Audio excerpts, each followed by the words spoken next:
بسم اللہ الرحمن الرحیم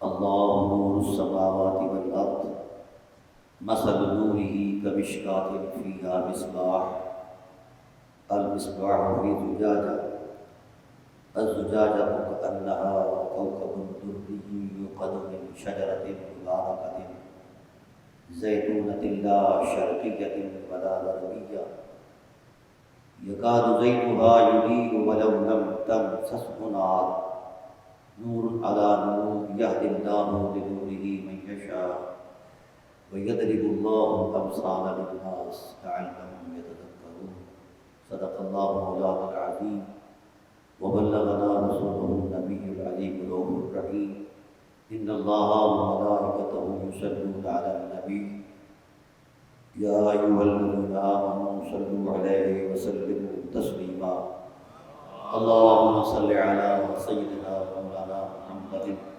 وعلى آل سیدنا مولانا محمد كما صلیت علی ابراہیم وعلى آل ابراہیم انک حمید مجید الصلاۃ والسلام علیک یا سیدی یا رسول اللہ وعلى آلک وصحبک یا سیدی یا حبیب اللہ۔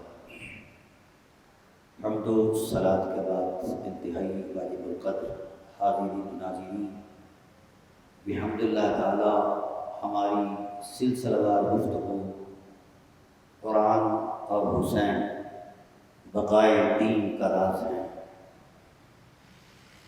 اسی حوالے سے آج بھی اسی عنوان کا ہم ایک پہلو عرض کریں گے کہ وہ بقائے دین کا کیسے راز ہے، کہ یہ محض اتفاق ہے یا اللہ کی مشیت کا کوئی خصوصی اہتمام ہے، اس پر ہماری گفتگو ہوگی۔ ہم گزشتہ نشست میں جو عرض کر چکے کہ اللہ نے نظم کائنات کو جس روشنی سے منور فرمایا، زمین و آسمان کی خلاؤں کو جس حسن بے مثال کی دانائیوں سے معمور فرمایا، وہ حسن محمد کی ذات ہے۔ کیونکہ اس پر میں قدر تفصیل سے کل جو ہے گزشتہ اس میں عرض کر چکا، تو زمین و آسمان کے نور کو جس سے کائنات منور ہو گئی، اللہ تعالیٰ کی ذات نے اسے فرمایا مثل نورہ، اس کے نور کی مثال ایسے ہے جیسے مشکات کے اندر ایک آنے کے اندر اس نور کو سجایا گیا اور پھر اس نور کی رعنائیوں سے بزم کائنات کے اندر حسن کا تصور قائم ہوا، حسن کی عظمت قائم ہو گئی۔ الزجاجۃ کأنہا کوکب، وہ نور صرف ایک جہت کے اعتبار سے نہیں تھا، جس طرح ستاروں کی جلولاہٹ میں اس کی جو ہنگامہ آرائیاں ہیں کائنات میں، کہکشائیں ہیں، ہر کہکشاں کا الگ سے تصور ہے اور الگ سے کردار ہے۔ کوئی کہکشاں احد میں چمکی، اس نے وہاں کردار دیا، حتیٰ کہ اس کہکشاں کو جب اس کہکشاں سے روح عظمت اٹھا لی گئی تو ان کے کلیجے کو بھی چیرا گیا۔ اس کہکشاں نے مقام احد کو منور کر دیا۔ اس تشخص کو ہم سیدنا امیر حمزہ علیہ السلام کے ٹائٹل سے جانتے ہیں۔ تو اس تاریخی اعتبار سے ہر کہکشاں نے اپنا کردار دیا۔ پھر کوئی کہکشاں کہیں جب نظم کائنات کو قیامت تک کے لیے ایک روشن اسوہ کی ضرورت پڑی تو وہ کہکشاں کربلا میں چمکی، تو کربلا کی اس زمین کو وہ نعمت عطا کی کہ آج کہکشاں کا وہ ماحول محض ایک شہر یا علاقہ نہیں، بلکہ روح کائنات پر ہر صاحب ایمان کے ایمان کا قبلہ بنا دیا ہے۔ تو کل گفتگو یہ تھی کہ اللہ تعالیٰ نے کلمہ طیبہ جو پہلا عنوان ہے اسلام کا، اس کلمہ طیبہ کے تصور میں جو بات فرمائی، میں تفصیل میں نہیں جانا چاہتا تاکہ ہم بات ذرا آگے چلائیں کہ یہ کلمہ طیبہ کیا ہے۔ شجرہ طیبہ ہے۔ شجرہ طیبہ کیا ہے؟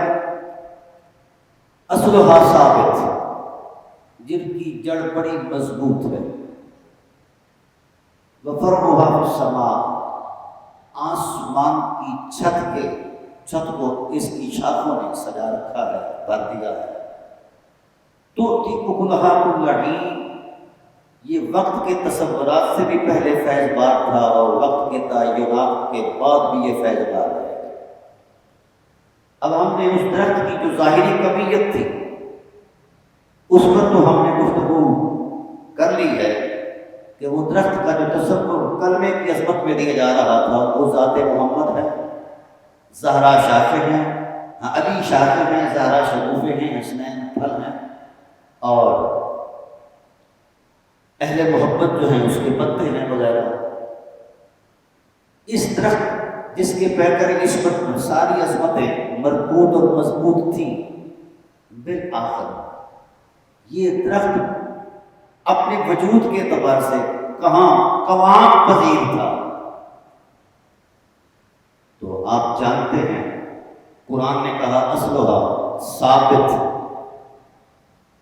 اس درخت کی جڑ جو ہے وہ اپنی طہارت میں پاکیزہ ہے، یعنی اسے کوئی بیماری نہیں لگی، کوئی آلودگی اسے نہیں لگی۔ تو اب اس کی جو اصل ہے، یعنی ہر درخت کی اصل جڑ ہوتی ہے، اس جڑ سے بھی پہلے ایک وجود ہوتا ہے، وہ جوہر ہوتا ہے، وہ بیج ہوتا ہے۔ سلام اس جڑ کو جو میرے محمد کی اصل قرار پائی ہے، سلام اس جوہر عظمت کو جو میرے محمد کی اصل قرار پایا ہے۔ اس جڑ اور اصل اور تخم سے مراد حضور کے والدین ہیں۔ قرآن نے ان کی حرمت مآب شخصیت کو ثابت کیوں کہا؟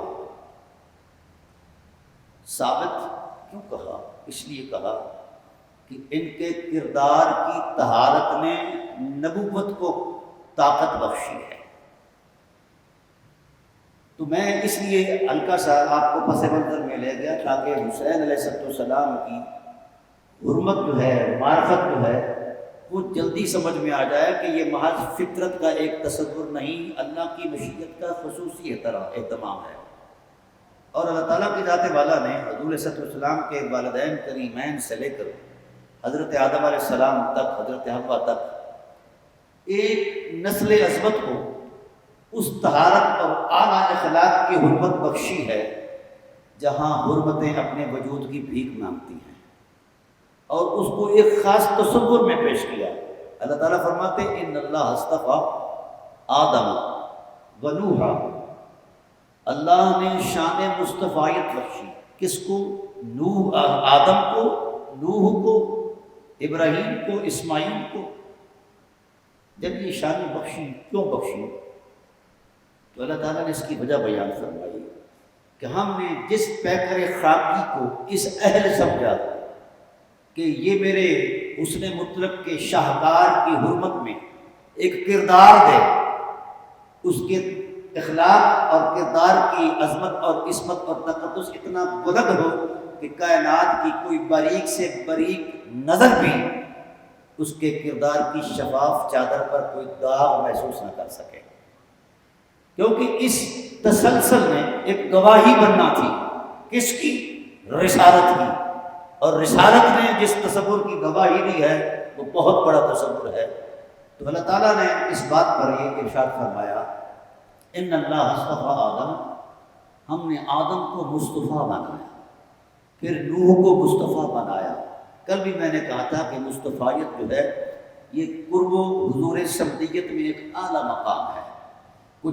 جس پیکر میں مصطفیٰ کریم اور عصمت مآب اہل بیت علیہ السلام کا فطری تسلسل جاری رہا۔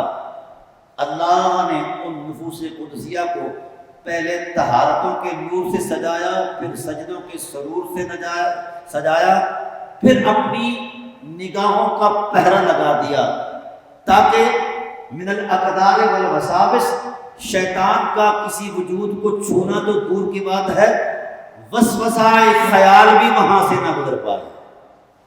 اللہ نے ان خیالوں پر بھی پابندی لگا دی جو کسی نفس محترم کو چھو سکتا تھا، کیونکہ اس فطری تسلسل سے حسین نے آنا تھا، جس نے قیامت تک حرمت دین کی گواہی بن کر، کردار دے کر حفاظت دین اور بقائے دین کی ضمانت بننا تھا۔ یہ بات ذہن میں رکھیں۔ آج آئیے آگے ہم چلتے ہیں۔ بڑی معروف آیت کریمہ ہم ہر اس میں پڑھتے ہیں، جلسے میں، پروگرام میں، اور ہر مکتبہ فکر اسے پڑھتا ہے۔ اسے آیت صلاۃ کہتے ہیں۔ کیا کہتے ہیں؟ آیت صلاۃ۔ ان اللہ وملائکتہ یصلون علی النبی یا ایھا الذین آمنوا صلوا علیہ وسلموا تسلیما۔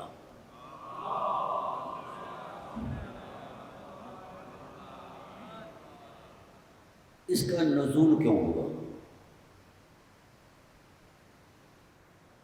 آنا تو شریعت میں ہے، بیان تو نظام میں ہونا ہے، یہ آیت کیوں ہے؟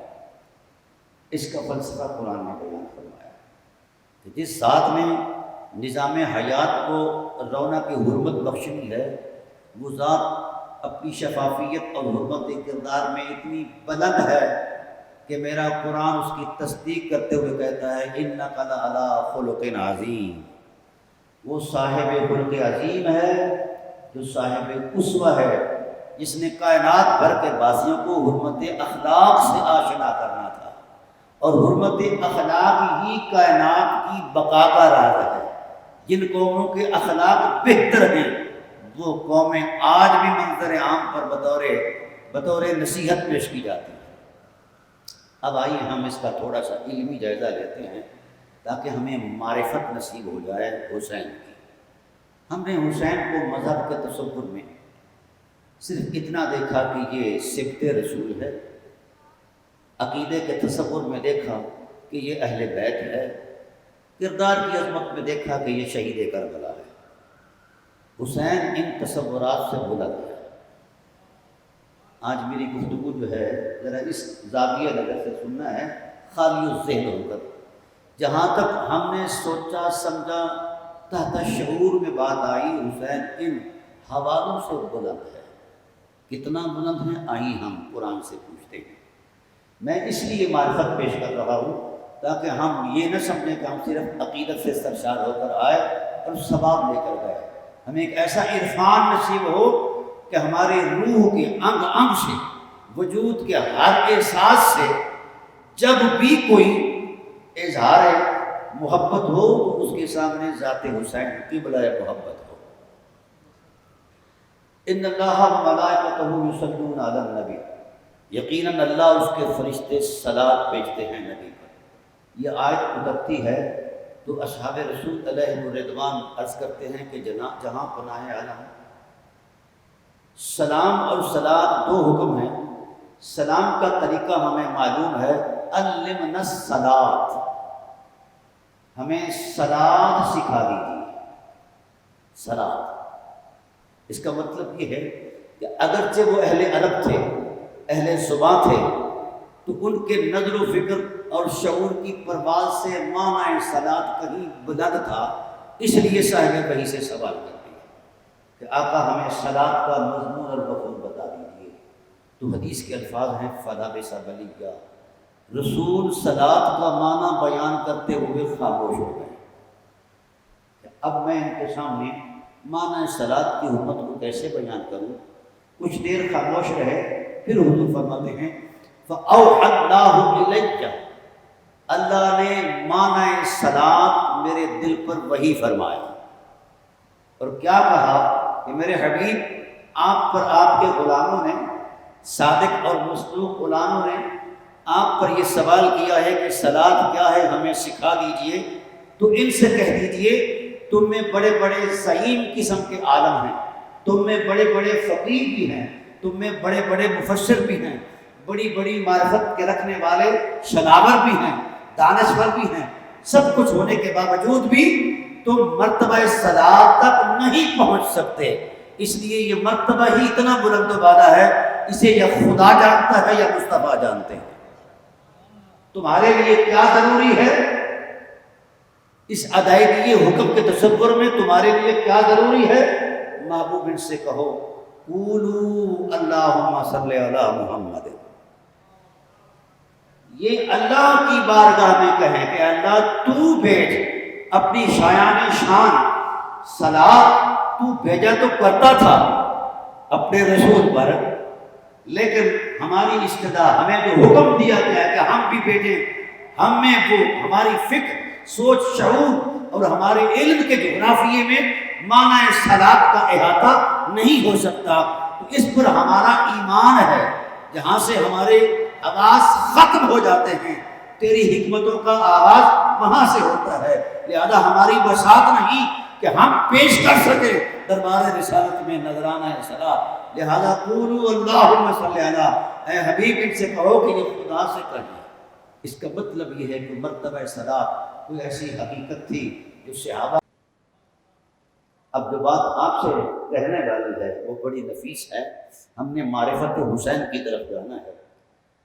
اب جملہ بنتا تھا اللہم صلی علی محمد، یہاں لفظ صلاۃ کا مضمون مکمل ہو جاتا تھا، ہو جانا چاہیے تھا، لیکن یصلون علی النبی، نبی کا کل وجود بہتر محسوس تھا، یہاں رسول رک جاتے کہ اللہم صلی علی محمد، اور معنی قرآن، معنی صلاۃ، مشیت الہی کی حکمتیں یہاں آ کر تکمیل پذیر ہو جاتی، لیکن صاحب وحی ہیں اور معرف قرآن کا پہلا عنوان ہے، تو وہ کیسے برداشت کرتے ہیں کہ میں ان کو صلاۃ کا آدھا معنی بتاؤں؟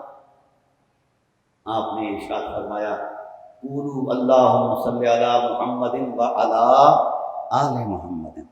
اب یہ صاحب وحی لفظ صلاۃ کے معنی کا تعین کر رہا ہے۔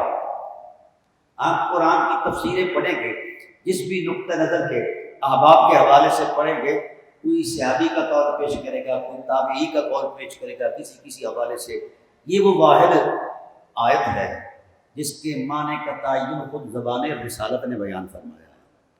اب اس کی اتھینٹسٹی میں کسی قسم کا کوئی شک اور شبہ کا تصور ہی کوئی نہیں، امکان کوئی نہیں۔ لوگوں کے اندازے ہو سکتے ہیں، صاحب وحی اندازوں سے بلند ہے، کیونکہ قرآن نے کہا وما ینطق عن الہویٰ، محبوب اپنی مرضی سے تو کبھی زبان کھولتا ہی نہیں ہے، ان هو الا وحی یوحیٰ، مطلب یہ ہوا کہ اللہ نے حکم صلاۃ بھی نازل فرمایا اور معنی صلاۃ بھی دل مصطفیٰ پر نازل فرما دیا ہے، لیکن اس کی وسعت کو صرف قلب محمد ہی پہچان سکتا ہے، اور کون پہچان سکتا ہے؟ اب جب یہاں سے بات چلی قولوا اللہم صلی علی محمد وعلی آل محمد، پھر حضور یہاں رک جاتے، لیکن زبان رسالت یہاں رکی نہیں۔ اب معنی صلاۃ کے تعین کے لیے کچھ فرد باقی ہیں۔ حضور عظمت الہی میں عرض کرتے ہیں کہ پروردگار عالم، یہ جو صلاۃ کا مضمون ہے اللہم صلی علی محمد وعلی آل محمد، میری نبوی نظر نے اس مضمون کے پس منظر کو دیکھا ہے، بات سمجھا رہی ہے؟ میرے نبوی بصیرت میں اس کے پس منظر کو دیکھا ہے۔ اللہم صلی علی محمد وعلی آل محمد جملہ مفید مکمل ہو گیا مضمون، لیکن اے اللہ ایسی ویسی بات جو صرف فرد جذبات میں کہی جا سکے وہ قبول نہیں، ہم پر وہ درود بھیج کما صلیت علی ابراہیم وعلی آل ابراہیم انک حمید مجید، ہم پر وہ درود بھیج تو ابراہیم اور آل ابراہیم، مطلب یہ ہوا کہ درود کوئی ایسی آشنا حقیقت تھی جسے ابراہیم اور آل ابراہیم پر تسلسل کے ساتھ بھیجا جاتا رہا، اور اسی تسلسل میں نبوت کی نظر نے حکمت دیکھی، شفقت دیکھی، پیار کا تسلسل دیکھا، اسی کی جستجو کر کے عرض کر دی اللہم صلی علی محمد و علی آل محمد۔ مطلب کیا ہوا کہ اے اللہ محمد کے پہلوں پر بھی درود بھیجتا رہا اور محمد کے بعد والوں پر بھی درود بھیجتا رہا، لیکن آغاز اللہم صلی علی محمد سے ہوا ہے۔ چلے ہم اس کو ذرا تھوڑا سا پس منظر میں رکھتے ہیں، آگے چلتے ہیں۔ ہم نے معرفت حاصل کرنی ہے، یہ ہر مکتبہ فکر کا آدمی پڑھتا ہے۔ درود ابراہیمی سے کسی کو انکار نہیں۔ ہم جاننا چاہیں گے کہ درود ابراہیمی کے منظر نامے میں جو چھپی ہوئی حقیقتیں ہیں، جو راز ہیں، آج چاہوں گا ان اسرار میں سے ایک راز بیان کر جاؤں۔ اللہ تعالیٰ خوش ہوئے کہ میرے حبیب نے ایسی بات کہہ دی، ایسی بات اللہ اکبر۔ تو درود کے یعنی حکم صلات کے معنی کا تعین کر دیا گیا کہ کل معنی اس کا اللہم صلی علی محمد و علی آل محمد کما صلی علی ابراہیم۔ اس کا مطلب یہ ہوا کہ محمد پر اگر کوئی درود پڑھے، آبائے محمد اور آل محمد پر درود نہ پڑھے تو معنی قرآن ہی مکمل نہیں ہوتا۔ اللہ اپنے نبی کی عظمت کو بڑھاتا ہے، شان کو بیان کرتا ہے۔ یہ بات تو یہاں تک، اس میں کوئی شک نہیں، پورا قرآن جو ہے وہ رسول اللہ کی حرمت عظمت کو بیان کر رہا ہے۔ لیکن یہاں بہت سارے لوگوں نے آئمہ دین نے اپنے تجربے، مشاہدے اور اپنی تحقیق کے مطابق اس پر اپنی خامہ فرسائی کی ہے اور بیانات کی ہے۔ چونکہ میں حنفی ہونے کی نسبت سے امام ابو حنیفہ کا ایک قول پیش کرتا ہوں۔ امام ابو حنیفہ علیہ رحمہ سے شاگردوں نے پوچھا کہ حضور والا، ہر ایک امام نے اس ٹائٹل پر اپنی رائے دی ہے، آپ بھی بول دیجئے کہ لفظ صلاۃ پر آپ کی رائے کیا ہے؟ تو امام جلال میں آ گیا، کہا اس بات پر میری رائے پوچھتے ہو؟ یہاں تو بڑے بڑے اکابر صحابہ رائے دینے سے قاصر ہیں، تو میں رائے دوں؟ میری نظر میں معنی صلاۃ جو ہے نہ علم سے تعلق رکھتا ہے، نہ لفظ سے تعلق رکھتا ہے، نہ جناب والا معنی سے تعلق رکھتا ہے۔ کہا جی پھر؟ فرمایا اس کا معنی وجدان اور عرفان سے ہے۔ یہ امام ابو حنیفہ علیہ رحمہ فرما رہے ہیں کہ اس کا معنی کا تعلق جو ہے وجدان اور عرفان کی عظمت سے۔ اب بڑی اہم اور بریک بات عرض کرنے لگا ہوں۔ کہا اس کے وجدان اور عرفان کا تعلق کس سے ہے؟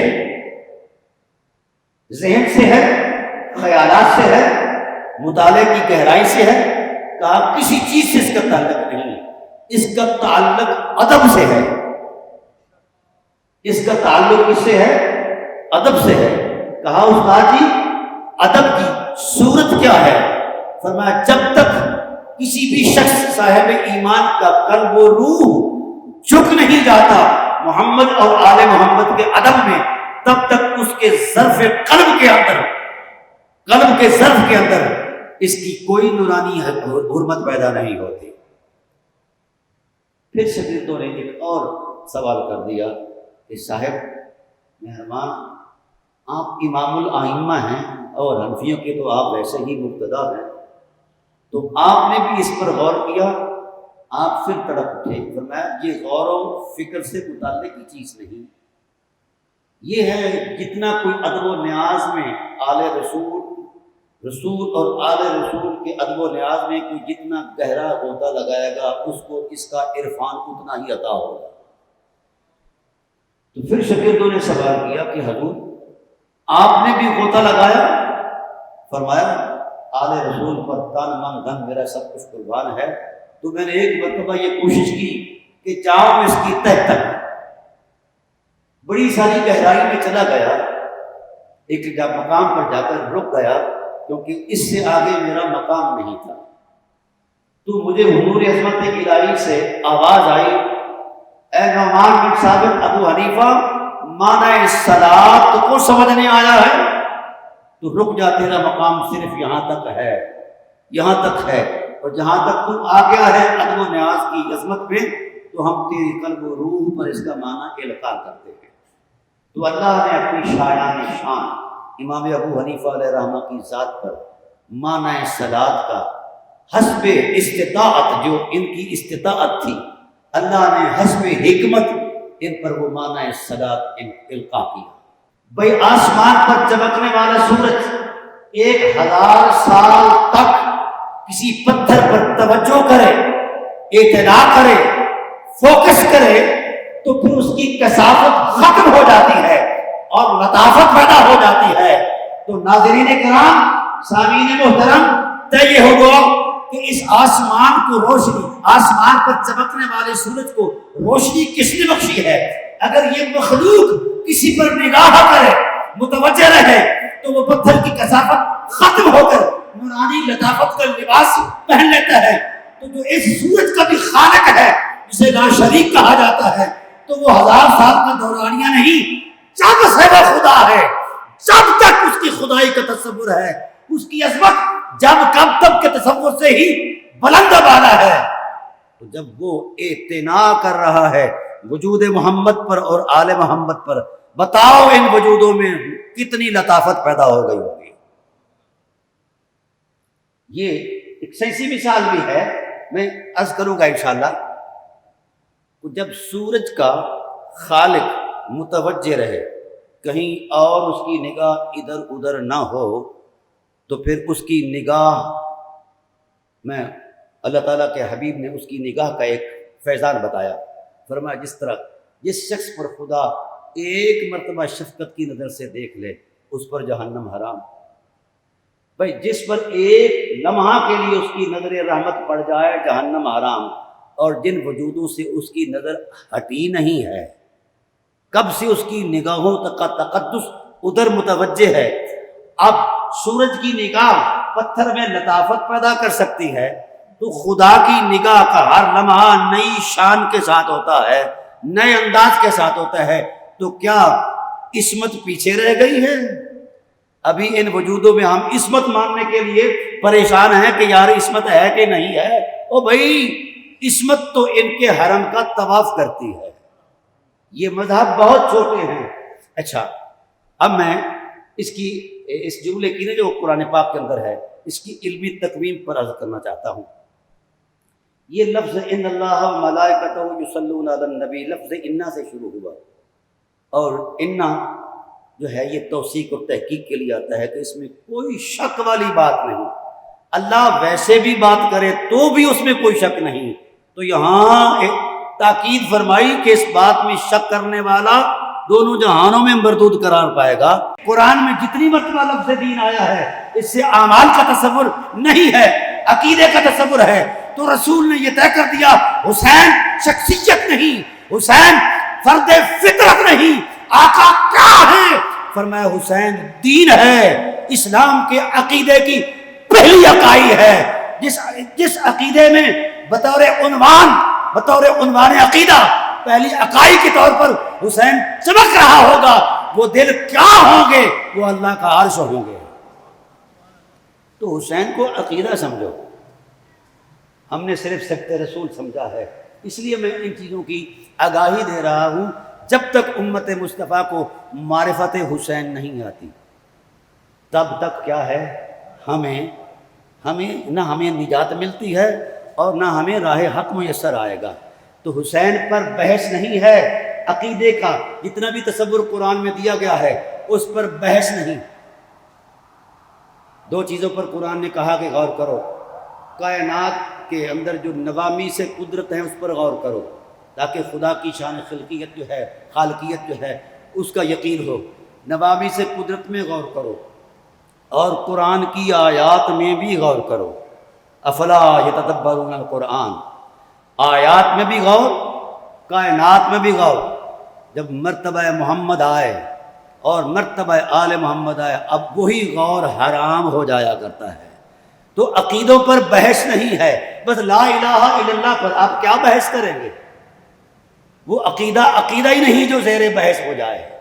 تو پھر میں یہ کہتا ہوں پوری امت کے لوگوں سے کہ اگر لا الہ الا اللہ پر کوئی بحث نہیں، دین است حسین، حسین دین ہے، تو اس لیے یہ جن کو یہ عرفان مل جاتا ہے اسے خواجہ خواجگان، خواجہ اجمیری کہا جاتا ہے، ورنہ نیچے ہم رہ جاتے ہیں، کوئی سنی بن گئے، کوئی شیعہ بن گئے۔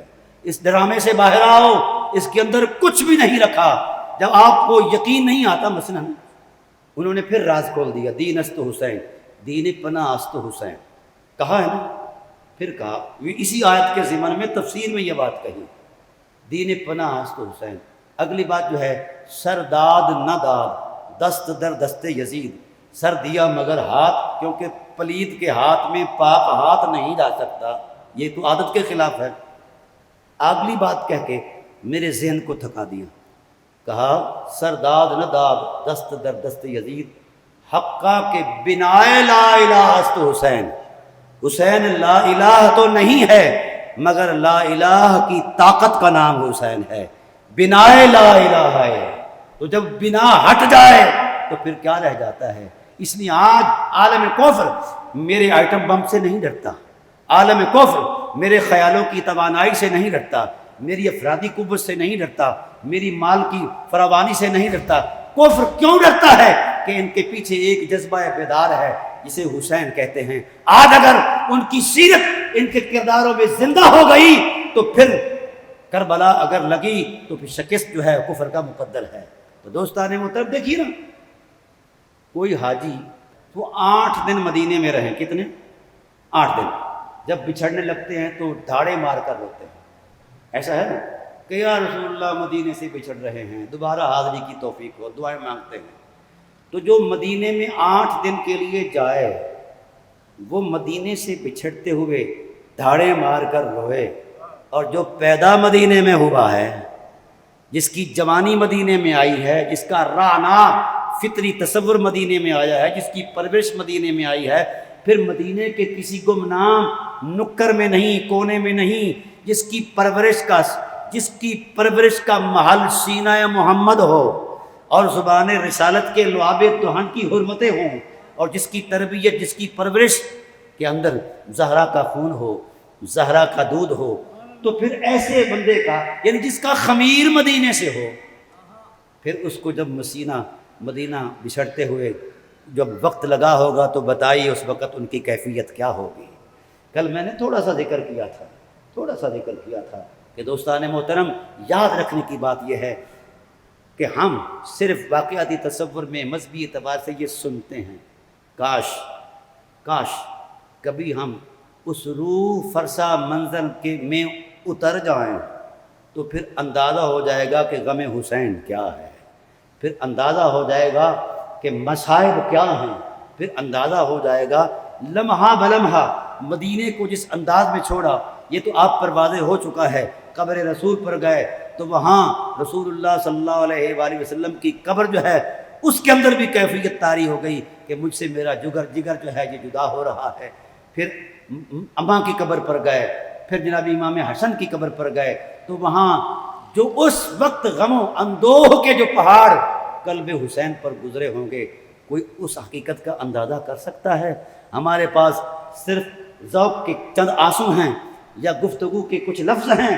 دوستان محترم یہ الگ بات ہے کہ ہم اس تذکرے کے تسلسل میں ہیں، جب ہم آگے بڑھیں گے تو جس وقت وہ کیفیات ہم پر طاری ہوں گی تو میرے خیال میں کوئی ہے جو جاں بر ہو سکے، ورنہ وہ جان سے گزر جائے گا۔ پھر آئیے آگے چلتے ہیں۔ سفر کیا میرے حسین پاک نے، بڑا طویل سفر کیا، راستے میں لوگوں نے جگہ جگہ رکایا کہ رک جائیے، کیونکہ آپ کے سامنے عظیمت تھی، رخصت نہیں تھی۔ یہ بات ذہن میں رکھیے، اہل بیت علیہم السلام کے مزاج میں رخصت نہیں ہے۔ رخصت اگرچہ شریعت کا ضابطہ ہے، لیکن عظیمت شریعت کے ضابطوں کی طاقت ہے، تو وہ طاقت کے ترجمان بن کر آگے بڑھے۔ پھر سب سے پہلے ایک مشورے پر سفیر اسلام حضرت مسلم بن عقیل کو بھیجا، تو مجھے بتایا جائے مسلم بالعقیل جب پہنچتے ہیں کوفہ میں تو اس وقت ابتداءً جو حالات تھے وہ سب کے سامنے ہیں۔ 40,000 لوگ ابتداءً قدموں پر ہاتھ رکھ کر بیعت کر لیتے ہیں۔ جب نماز پڑھائی جاتی ہے تو نماز کے پیچھے جب حالات کی سنگینی لوگوں کے سامنے آتی ہے تو پھر کوئی نہیں رہتا۔ رات کا سماں ہے، مجھے یہ بتایا جائے کہ اتنا لمبا طویل سفر کر کے کوئی غریب الدیار مسافر آیا ہو اور ایک خاص عزیمت مآب جذبے سے آیا ہو اور پھر وہاں آ کر اتنی عقیدت کا اس کے ساتھ اظہار کر کے یقین دلایا گیا ہو، یقین دلا کر جو دھوکہ دیا گیا ہے، یہ دل کو چیر دینے والی بات ہے اور ذہن کو پھاڑ دینے والی بات ہے۔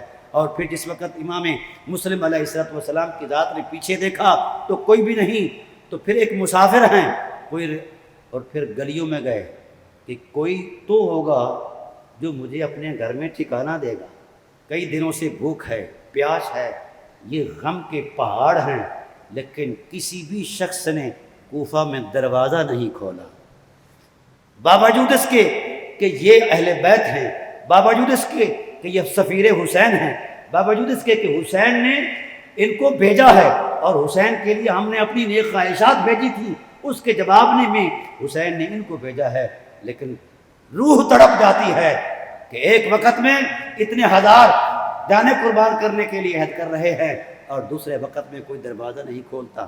چلتے چلتے یہ غریب الدیار، یہ مسافر، یہ پریشان حال، یہ اجنبی، اللہ اکبر، یہ اجنبی چلتے چلتے کسی دروازے پر جاتا ہے تو صاحب خانہ باہر نکلتے ہیں، اسے عروہ ابن ام ہانی کہا جاتا ہے، اس کے گھر میں جاتے ہیں تو حالات کی سنگینی ہے، پتہ چلتا ہے نعمان بن بشیر کو معزول کر کے وہاں گورنر بنایا جاتا ہے۔ جناب مسلم بن عقیل سے پوچھا گیا کہ آپ اتنی جسارت کر کے کیوں آئے؟ کہا میں خود نہیں آیا، لا الہ الا اللہ کی حرمت نے آواز دی ہے تو میں آیا ہوں، لا الہ الا اللہ نے طاقت کو پکارا ہے تو ہم اہل بیت ہیں، ہمارا جدی یہ ہمارا وفا کا عہد ہے۔ جب مکہ میں لا الہ الا اللہ زد میں آیا تو اس وقت لا الہ الا اللہ کی طاقت بن کر ابو طالب آئے، جب مدینہ میں لا الہ الا اللہ زد میں آیا تو وہاں لا الہ الا اللہ کی حرمت کو بچانے کے لیے زہرا آئیں، حسنین آئے اور شہید کربلا آئے، مولا علی المرتضیٰ آئے، تو مباہلے کی صورت میں انہوں نے لا الہ الا اللہ کو بچایا ہے۔ اب پھر لا الہ الا اللہ جو ہے عالم اسلام میں زد میں ہے، ہم لا الہ الا اللہ کی حرمت کو بچانے آئے ہیں۔ تو اس جواب پر جواب کیا ملا؟ جو لا الہ الا اللہ کی حرمت کی بات کرے، لا الہ الا اللہ کے تقاضوں کی بات کرے، اس کی چھوٹی سے چھوٹی سزا قتل ہے۔ پھر امام مسلم علیہ السلام کو اس بات پر قتل کر دیا گیا، حضرت عروہ کو بھی قتل کر دیا گیا، یہ دونوں شہید ہو کر دیے گئے اور ان کے سروں کو پھینک دیا گیا اس مجمع میں جو وفادار بن کر آئے تھے، اور پھر ان 2 بچوں کا تعاقب کیا گیا جو ان کے ساتھ تھے، ان کے اپنے بیٹے تھے، وہ کہیں دوستو وقت میں بھی گنجائش نہیں، اب میرا ظرف بھی اس قدر پھٹ چکا ہے کہ میں بولنے کی طاقت اور ہمت کھو بیٹھا ہوں کہ میں ان بچوں کی شہادت کو کہاں سے شروع کروں اور کہاں تک روکوں اور کہاں جا کر میں ان حرمت مآب، اس مآب، وہ مسافر، وہ یتیم، وہ بے نوا، وہ بے کس، جس انداز میں ان کو لایا گیا ہے اور شہید کر دیا گیا ہے، مجھ میں ہمت نہیں کہ میں اس عظمت کو بیان کر پاؤں۔ تو میں گزارش کروں گا، اب چونکہ میرے ذہن میں کچھ نہیں رہا اس حوالے سے، جب یہ غم باہر سامنے آتا ہے تو ذہن اور الفاظ جواب دے جاتے ہیں، خیال جواب دے جاتے ہیں، صرف اتنا ہاتھ جوڑ کر عرض کروں گا کہ اس خاندان کی حرمت پر بحث چھوڑ دو، ان کی غلامی اور محبت میں آ جاؤ، وما علینا الا البلاغ المبین۔